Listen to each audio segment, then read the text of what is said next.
di qeta ho tsamaya motho a bitswang Hashatsi a bua ka founu puong ya hae a bua ka founu moo o itse ka mofumane ka motho ntse ke na le Sajene Makara ka morao moo no la re tebella thokwananyana le moo mo ba emeng teng o se ntse a bua ka founu ka mora hora ya ba wa re bitsa Hashatsi a ba go botsa mabitso a rona ba ka mo bitsa ona ba gona ga mana jwang le ntate Makara a ile ka ga ke amane le yena mpa ke sebetsa le yena fela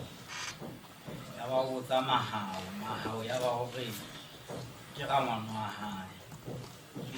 ya ba gore na ke ga ngwana wa hae jwang ya ba mahao a mo bitsa gore a ntate wa ka le ntate Makara go jwana ka moo ya ba Hashatsi gore na ne re ya kae ya ba nna ke a mo hlalosetsa gore a ne re ya toropong ya ba gore se le tla ikgethela gona le tswela pele ya toropong ka polo go tlela mokema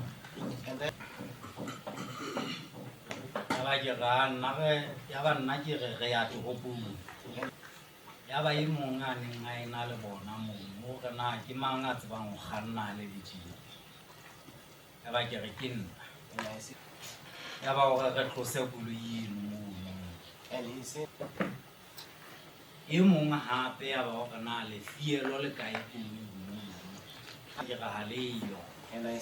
ba gore re kga setlamatlama moo no re fiele dikgalase tse neng di tshwafetse bona setulo ya gola ntho e neng e etsa gore ke kgutlele morao moo. I think what made me to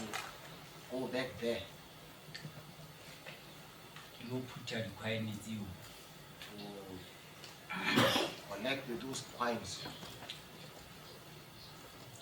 ne ke na le airtime e fokolang go nna ngaka le ke batla go lo reka airtime ka dikgwaene tseo I had a little